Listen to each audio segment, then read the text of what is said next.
கிறிஸ்துவுக்குள் அன்பானவர்களே, ஆண்டவராகிய இயேசுவின் நாமத்தில் உங்களுக்கு என் அன்பின் வாழ்த்துக்கள். சோதனை நிறைந்த வாழ்க்கையும் வழியே இல்லாத வனாந்திரமும் தான் என்னுடைய அனுதின நிலைமை என்று கதறிக்கொண்டிருக்கின்றீர்களா? ஒவ்வொரு நாளும் விசுவாசம் உள்ளவனாக, பரிசுத்தம் உள்ளவனாக, பயபக்தி நிறைந்தவனாக வாழ வேண்டும் என்பது என்னுடைய ஆசைதான். ஆனால் என்னுடைய சூழ்நிலை அப்படி அமையவில்லை. நான் விசுவாசத்தோடு இருக்க வேண்டும் என்று நினைக்கிறேன். என் வாழ்க்கையில் நடக்கிற பிரச்சனைகளை பார்க்கிற பொழுது பின்வாங்கி ஓடுகிறேன். அவிசுவாசத்தோடு காணப்படுகிறேன். சந்தேகங்கள் பல எழும்புகிறது, குழப்பங்கள் பல நேருகிறது. இதெல்லாம் நம்ம வாழ்க்கையில் இனி நடக்குமா என்கின்ற கேள்விகளோடு தான் பயணம் செய்கின்றேன். ஆனால் வசனம் கேட்கிற பொழுதும், உபதேசங்களை கேட்கிற பொழுதும் ஒரு விசுவாசம், ஒரு நம்பிக்கை அந்த நேரம் மட்டும்தான் இருக்கிறது. சூழ்நிலையை பார்த்த உடனே என் வாழ்க்கையை சுருண்டு போய் விடுகிறது என்று சொல்லிக் கொண்டிருக்கிறீர்களா? உங்களுக்கு தான் இந்த வார்த்தை. கேட்கின்ற என் அன்பு தேவனுடைய பிள்ளைகளே, வேதத்தில் மத்தேயு சுவிசேஷம் 4ஆம் அதிகாரத்தை நாம் தியானிக்கின்ற பொழுது ஆண்டவராகிய இயேசு கிறிஸ்து ஞானஸ்தானம் பெற்ற பிறகு அவர் 40 நாட்கள் உபவாசம் இருக்கின்றார். அந்த நேரத்திலே உபவாசம் முடித்த பிறகு 40 நாட்களுக்கு பிறகு ஆண்டவராகிய இயேசு கிறிஸ்துவுக்கு பசி உண்டாகிறது. பாருங்கள், மத்தேயு சுவிசேஷம் 4ஆம் அதிகாரம் 2-3 வசனங்களை தியானிக்கிற பொழுது அவர் இரவும் பகலும் 40 நாள் உபவாசம் இருந்த பின்பு அவருக்கு பசி உண்டாயிற்று. அப்பொழுது சோதனைக்காரன் அவரிடத்தில் வந்து, நீர் தேவனுடைய குமாரனே ஆனால் இந்த கல்லுகளை அப்பங்கள் ஆகும்படி செய்யும் என்று ஆரம்பிக்கின்றான் அவனுடைய வேலையை. அன்புக்குரியவர்களே, 40 நாட்கள் உபவாசம் இருக்கிற வேளைகளிலே அவன் போகவில்லை. அவர் உபவாசம் இருந்த பிறகு பசி என்கின்ற ஒரு தேவை அவருக்குள் உண்டாகிற தருணத்திலே தான் போய் நிற்கின்றான். ஒரு தேவை, ஒரு நெருக்கம், ஏதோ ஒரு இடர்பாடுகள் மத்தியில் சிக்குகிற வேளையில்தான் சோதனைக்காரன் வந்து நிற்பான், அவன் சாதனை செய்யலாம் என்று. ஏன் தெரியுமா? அந்த நேரத்தில் நம்ம ஈஸியாக தடுக்கி கீழே விழுந்துருவோம். நமக்கு தேவை இருக்குல்ல, நமக்கு ஒரு காரியம் நடக்கணும், நம்ம ஆபத்தில் நிற்கிறோம்.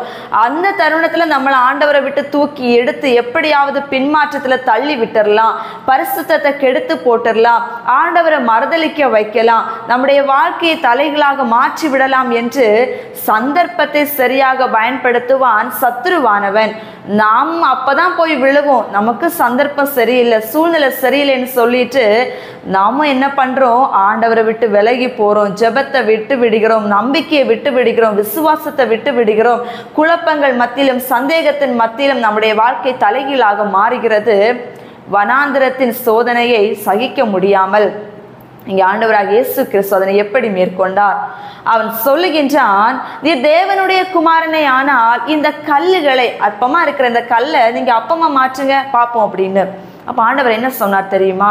மனுஷன் அப்பத்தினால் மாத்திரமல்ல, தேவனுடைய வாயிலிருந்து புறப்படுகின்ற ஒவ்வொரு வார்த்தைனாலும் பிழைப்பான் என்று எழுதி இருக்கிறது அல்லவா என்று. அப்பதான் அவன் அடுத்து யோசிக்கிறான். ஒரு உப்பரிகையின் மேல கொண்டு நிறுத்திட்டு சொல்லுறான், இந்த இடத்துல இருந்து நீங்க மேல இருந்து கீழே குதிங்க அப்படின்னு சொல்லிட்டு, நீங்க தான் விழுந்தாலும் உங்களை தூதர்கள் உங்களை கரங்களை கொண்டு தாங்கி எடுப்பாங்கன்னு பைபிள்ல இருக்குல்ல. வேதத்தை வசனத்தை சொல்லி அவனும் சுட்டி காட்டுறான். ஆண்டவராக இயேசு கிறிஸ்து மறுபடி வசனத்தின் மூலமாக அவனை தோற்கடிக்கின்றார். உன் தேவனாகிய கர்த்தரை பரீட்சையை பாராதிருப்பாக என்று எழுதியிருக்கிறது அல்லவா என்று. மறுபடியும் அவன் என்ன சொல்லுகின்றான்? உயர்ந்த மலைகள் எல்லாமே காண்பித்து நீங்க என்ன சாஷ்டாங்கமா விழுந்து வணங்கிட்டீங்கன்னா இதை எல்லாமே உங்களுக்கு கொடுக்கிறேன் என்று மறுபடியும் பிசாசானவன் ஆண்டவராக இயேசு கிறிஸ்துவை பல இடர்பாடுகளுக்குள் சிக்கப்பட்டு நெருக்கி விடலாம் என்று சோதனை செய்கின்றான். அப்பொழுது ஆண்டவர் என்ன சொல்லுகின்றார்? உன் தேவனாகிய கர்த்தரை மட்டுமே நீ ஆராதனை செய்ய வேண்டும் என்றும் எழுதி இருக்கிறது அல்லவா? அப்பால போ சாத்தானே என்று சொன்ன மாத்திரத்திலே ஆண்டவராக இயேசு கிறிஸ்துவை விட்டு அவன் கடந்து போனான் என்பதாக வேதத்திலே பார்க்கின்றோம்.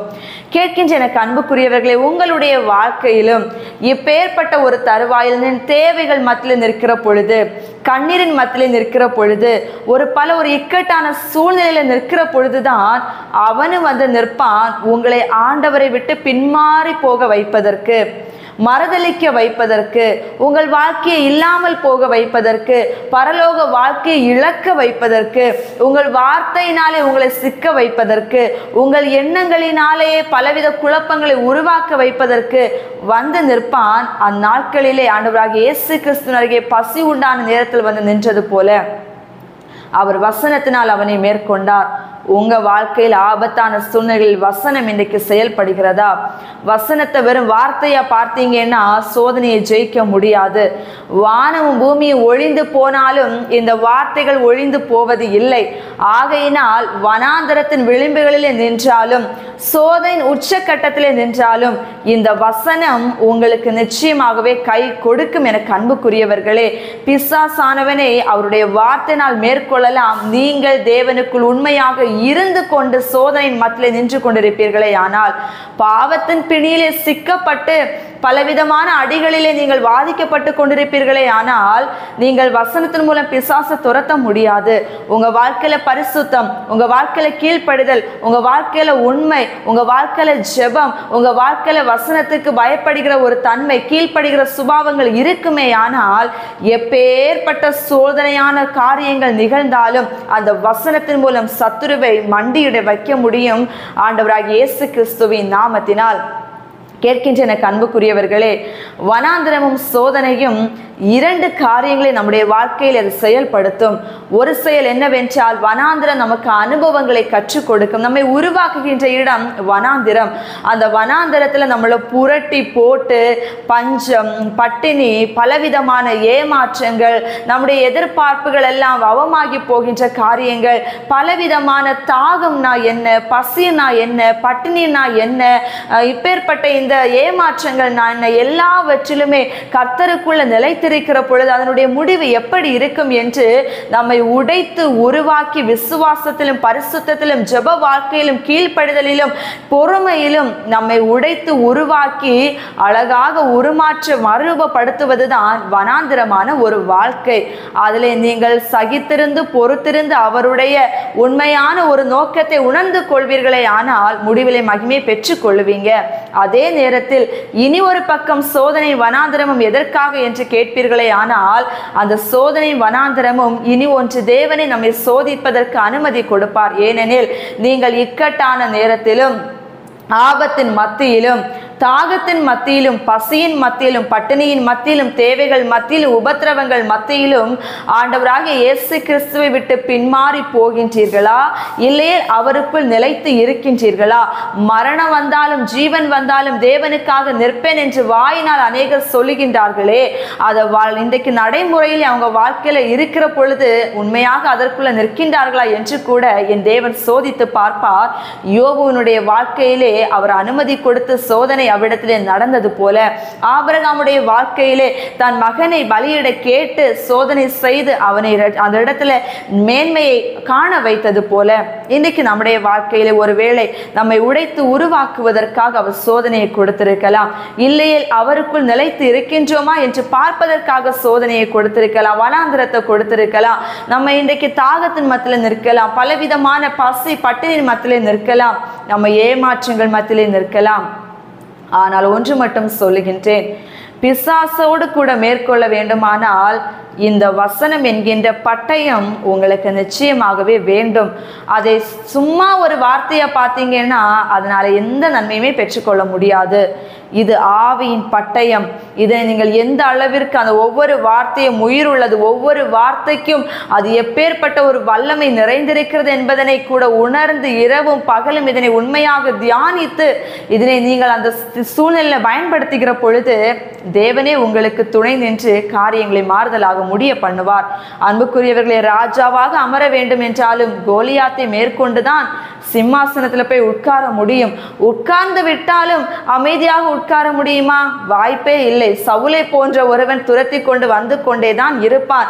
எப்படியாக சிம்மாசனத்தில் இருந்து அவனை தூக்கி போட்டுறணும், அழித்து போட்டுறணும், பெயரை கெடுக்கணும், இல்லாம பண்ணணும், அழித்து போடணும், அவனுடைய சன்னதியையே இல்லாம ஆக்கணும்னு சொல்லிட்டு எப்பொழுதுமே ஒரு சோதனை துரத்தி கொண்டுதான் இருக்கும். நீங்கள் மேலே இருந்தாலும் சரி, எவ்விதமான கீழ் நிலைமையில் இருந்தாலும் சரிதான்.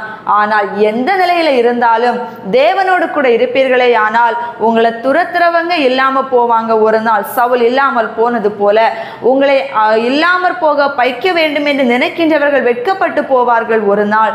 ஆகையினால் எல்லா நிலையிலும் எல்லா சூழ்நிலையிலும் வனாந்திரம் எதற்காக, சோதனை எதற்காக, ஏன் இந்த நிலைமை வைக்கப்பட்டிருக்கிறது என்று கேள்விகள் மேல் கேள்விகள் கேட்டு தேவனை நீங்கள் சந்தேகப்படாத படிக்கும் அவரை விட்டு பின்மாறி போகிற இருதயம் இல்லாதவர்களாகவும் நிலைத்திருங்கள். முடிவு பரியந்தம் அவர் முடிவு கொடுப்பார் உங்கள் நம்பிக்கைக்கு தக்கதாக.